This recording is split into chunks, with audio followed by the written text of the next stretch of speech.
Hi, good evening friends. இப்போது சமீபத்தில் இந்த மும்மொழி கொள்கை சம்மந்தமாக பிடிஆர் பேசுனது, கரண் தப்பாக இருக்குது, சரியான பதிலடி கொடுத்தது சம்மந்தமாக ஒரு வீடியோ போட்டிருந்தேன். அது சார்ந்து இன்னொரு நியூஸும் வந்துருந்துச்சு. அதை உங்கள்கிட்ட ஷேர் பண்ணிக்கிறேன் தான், ஒரு குயிக்காக ப்ரீஃபாக சம்மரைஸ்டாக. என்னென்னா, இப்போ வந்து இந்த மும்மொழி கொள்கை, நேஷ்னல் எஜுகேஷன் பாலிசி NEC, அதுதான் இப்போ வந்து மிகப்பெரிய ஒரு டாக் ஆஃப் த டவுனாக இருக்குது. ஆக்சுவலாக மிகப்பெரிய topic, spoken all over the country. ஓகேங்களா?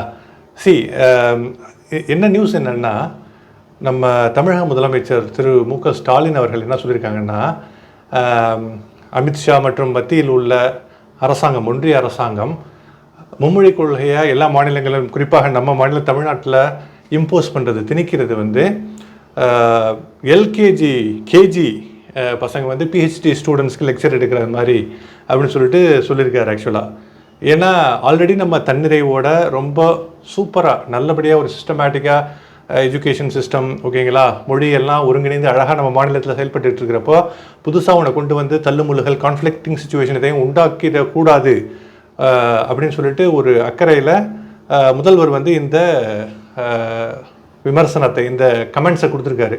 இதை கேட்டுட்டு ஒன்றிய அமைச்சர் திரு அமித்ஷா அவர்கள் ரொம்ப இதாகி ரியாக்ஷன் பண்ணியிருக்காரு. என்னன்னா, அப்படின்னா ஓகே, உங்களுடைய இன்ஜினியரிங் காலேஜஸில், உங்களுடைய இன்ஸ்டிடியூட்ஸில், அரசாங்க யூனிவர்சிட்டிஸில், பல்கலைக்கழகங்களில், காலேஜஸில் ஃபஸ்ட்டு தமிழை பாடமொழியாக வைங்க அப்படின்னு சொல்லியிருக்காரு.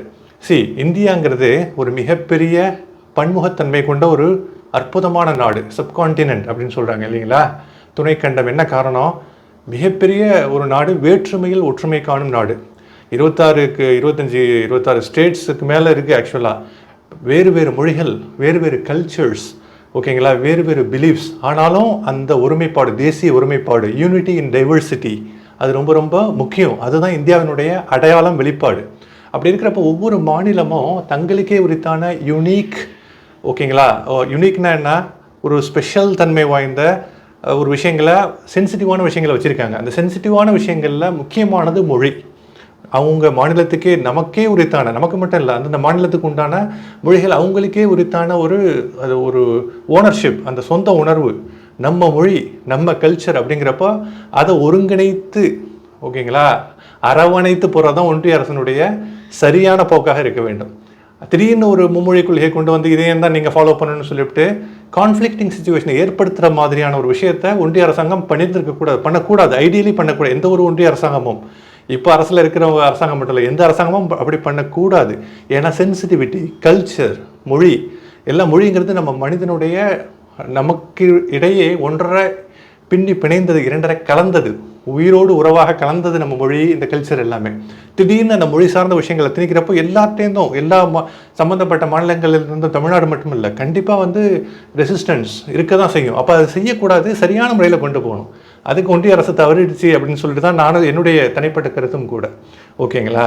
அப்போ இந்த விஷயத்தில் வந்து இந்த திரு மு.க. ஸ்டாலின் முதல்வர் சொல்லியிருக்கின்ற கமெண்ட் அண்ட் அமித்ஷா பதிலுக்கு சொல்லியிருக்கிற பதிலடி, இதெல்லாம் வந்து பார்க்குறப்போ கூடிய சீக்கிரம் இந்த விஷயம் நல்லபடியாக முடிவுக்கு வந்து தேவையில்லாத திணிப்புகள் மாநிலங்களிலிருந்து அகற்றப்பட வேண்டும். சரியான முறையில் இந்த எஜுகேஷன், நேஷ்னல் எஜுகேஷன் சிஸ்டம் இருக்குது இல்லைங்களா, சரியான முறையில் கையாளப்பட வேண்டும். ஏன்னா சென்சிட்டிவிட்டி இருக்குது, ரொம்ப நுணுக்கமான ஒரு விஷயம். சின்ன விஷயம் மாதிரி தோணும், ஆனால் மிக ஆழமாக உள்ளூர பெனட்ரேட் ஆகும். பின்னி பிணைந்த விஷயங்களில் நம்ம வந்து டச் பண்ணிடக்கூடாது இல்லைங்களா, ரொம்ப ரொம்ப முக்கியமான விஷயம். நான் கடைசியில் ஒரு 2 உதாரணங்களை சொல்லி முடிக்கிறேன். உலகத்திலேயே ரொம்ப டாப் மோஸ்ட் செலிபிரிட்டிஸ், மிகப்பெரிய 2 பிரபலங்கள். ஒன்று கூகுளினுடைய CEO சுந்தர் பிச்சை.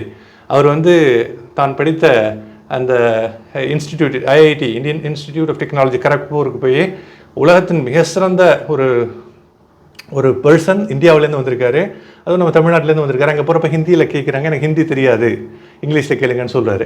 இன்னொன்று AR ரஹ்மான், ஆஸ்கர் நாயகன், திறமைகளின் உச்சம் அவர். ஓகேங்களா? அப்படி இருக்கிறப்போ அவரும் ஒரு மேடையில், மிகப்பெரிய மேடையில் ஹிந்தியில் பேசுகிறப்போ டாக் இன் இங்கிலீஷ், ஹிந்தி தெரியாதுங்கிறார். ஹிந்திங்கிறது ஓகே, ஒரு நாட்டினுடைய பல பேரால் பேசப்பட்ட மொழியாக இருக்கலாம், அதுக்காக எல்லா மாநிலத்திலும் அந்த மொழியை திணிக்க வேண்டும் என்று அர்த்தம் இல்லை. இதை வேறு வகையில் மிக சிறப்பாக கையாண்டிருக்கலாம். கையாள்வதற்கு 1000 வழிகள் இருக்கின்றன. இந்த வீடியோ பிடிச்சி நான் லைக் பண்ணுங்கள், சேனலில் சப்ஸ்கிரைப் பண்ணுங்கள், தெரிஞ்சவங்களுக்கு சேனலோட லிங்கை கொடுங்க. இன்னொரு சூப்பரான நல்ல கண்டென்ட்டில் உங்கள் அனைவரையும் சந்திக்கும் வரை விடைபெறுவது சகோதரன் Noorullah. Thank you guys, have a fantastic evening ahead. Piece.